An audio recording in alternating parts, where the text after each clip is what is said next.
Hello everyone, నేను doctor Divyavani, general physician and diabetologist at Udbhav hospitals Miyapur. Last వీడియోలో మనం diabetes ఎన్ని విధాలుగా ఉంటుంది అండ్ డయాబెటీస్ రావడానికి కారణాలు ఏంటి అని తెలుసుకున్నాం. ఇప్పుడు ఈ వీడియోలో నేను డయాబెటిక్ డైట్ గురించి మాట్లాడతాను.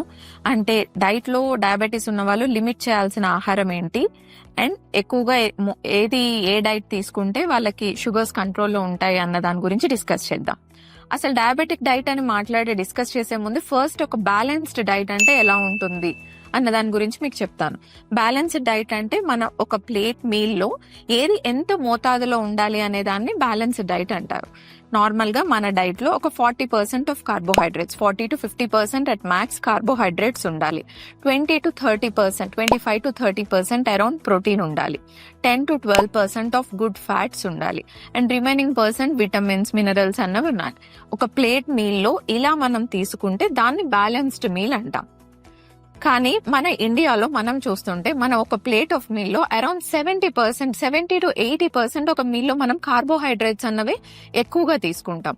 కార్బోహైడ్రేట్స్ ఎక్కువ తీసుకోవడం వల్ల మనకు వచ్చే సైడ్ ఎఫెక్ట్స్ ఏంటి? కార్బోహైడ్రేట్స్ అన్నవి మనకు వెంటనే గ్లూకోజ్ గా ఈజీగా కన్వర్ట్ అయిపోతాయి. అవి గ్లూకోజ్ గా కన్వర్ట్ అయినప్పుడు మన బాడీలో గ్లూకోజ్ లెవెల్స్ ఈజీగా పెరుగుతాయి. సో దాని వల్ల మనకి డయాబెటీస్ లేని వాళ్ళకు కూడా ఈజీగా కార్బోహైడ్రేట్స్ ఎక్కువ మోతాదులో తీసుకోవడం వల్ల, ప్రోటీన్ తక్కువగా తీసుకోవడం, ఫైబర్ తక్కువగా తీసుకోవడం, కార్బోహైడ్రేట్స్ ఎక్కువగా తీసుకోవడం వల్ల డయాబెటీస్ లేని వాళ్ళకు కూడా ఈజీగా డయాబెటీస్ వచ్చే ఛాన్స్ ఉంటుంది. ఇప్పుడు డయాబెటీస్ ఉన్న వాళ్ళు ఏవి ఎంత మోతాదులో తీసుకుంటే మంచిది అన్నది చూద్దాం. సో ఎప్పుడూ కూడా మనం ఒక ప్లేట్ ఆహారం తీసుకున్నప్పుడు కార్బోహైడ్రేట్స్ అన్నవి 40% ఉండాలి క్వాంటిటీ. ఒక ప్లేట్ తీసుకున్నారనుకోండి, దాంట్లో సగం కంటే తక్కువ కార్బోహైడ్రేట్స్ తీసుకోవాలి. అంటే మనకు సౌత్ ఇండియాలో ఎక్కువగా తీసుకునేది రైస్. సో ఒక రైస్ ఒక ప్లేట్ లో 50% కంటే తక్కువ ఉండాలి. 25 to 30% వచ్చేసి ప్రోటీన్ ఉండాలి. ప్రోటీన్ అంటే ఏంటి? శనగలు అవ్వచ్చు, పెసలు అవ్వచ్చు, సోయా అవ్వచ్చు, రాజ్మా లేదా ఎగ్ వైట్ మనకి ఎగ్ వైట్ లో ఎక్కువ ప్రోటీన్ ఉంటుంది. సో ఇలా 25 to 30% ప్రోటీన్ ఉండేలా చూసుకోవాలి. 10 to 15% అన్నవి గుడ్ ఫ్యాట్స్ ఉండాలి. And me remaining vegetables and fruits అంటే గ్రీన్ లీఫీ వెజిటబుల్స్ ఎక్కువగా ఉండాలి. లేదా సలాడ్స్ లాంటివి, అవి మన గ్రీన్ లీఫీ వెజిటబుల్స్ ఏదైనా స్పినాచ్ అవ్వచ్చు, మేతి అవ్వచ్చు, లెట్యూస్ అవ్వచ్చు అండ్ ఇలాంటివి ఎక్కువగా తీసుకోవాలి. లేదా కీరా వెజిటబుల్స్, ఏదైనా వెజిటబుల్స్ తీసుకోవచ్చు. బాయిల్డ్ వెజిటబుల్స్ అవ్వచ్చు, స్ప్రౌట్స్ అవ్వచ్చు, కీరా అవ్వచ్చు, ఇలాంటివి కూడా ఒక మీల్ లో మనం యాడ్ చేసుకోవాలి. ఇప్పుడు మోస్ట్ కామన్ గా ఓపీలో వచ్చే పేషెంట్స్ నన్ను అడిగే డౌట్, నేను వైట్ రైస్ తగ్గించండి అని చెప్పినప్పుడు వాళ్ళు అడుగుతారు బ్రౌన్ రైస్ తీసుకోవచ్చు అని అడుగుతారు. బ్రౌన్ రైస్ మంచిదే, కానీ బ్రౌన్ రైస్ లో ఎక్కువ ఫైబర్ కంటెంట్ ఉంటుంది, కొన్ని విటమిన్స్ అన్నవి ఎక్కువగా ఉంటాయి. కానీ మనం ఇప్పుడు వైట్ రైస్ ని, బ్రౌన్ రైస్ ని తీసుకుంటే కార్బోహైడ్రేట్స్ అన్నవి ఆల్మోస్ట్ ఈక్వల్ అమౌంట్ లో ఉంటాయి. బ్రౌన్ రైస్ కి కొంచెం గ్లైసిమిక్ ఇండెక్స్ తక్కువగా ఉంటుంది, సో అది మెల్లగా గ్లూకోజ్ లెవెల్స్ ని పెంచుతుంది.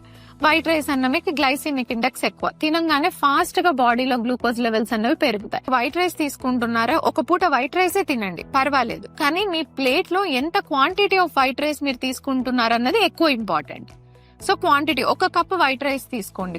సో ఆ ప్లేట్ లోనే మీరు ప్రోటీన్ ఉండేలాగా చూసుకోండి. పన్నీర్ అవ్వచ్చు, స్ప్రౌట్స్ అవ్వచ్చు, ఇంకేదైనా ఒక ప్రోటీన్, రాజ్మా అవ్వచ్చు, అలా ప్రోటీన్ ఏదో ఒకటి యాడ్ చేసుకోండి. ఒక హాఫ్ కీరా పెట్టుకోండి. సో మీకు అలా గ్రీన్ లీఫ్ వెజిటబుల్స్ కూడా వెళ్తాయి, ఈక్వల్ ప్రోటీన్ ఉంటుంది అండ్ తక్కువ కార్బోహైడ్రేట్స్ వెళ్తాయి. కాబట్టి అది బ్యాలెన్స్డ్ మీల్ ఉంటుంది.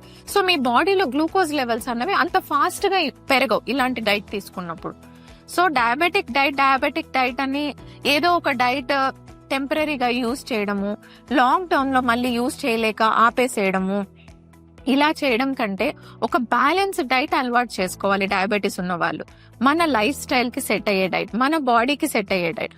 ఓకే, వైట్ రైస్ తిన్నారా, ఒక పూట వైట్ రైస్ తినండి, పర్వాలేదు. కానీ ఎంత క్వాంటిటీ ఆఫ్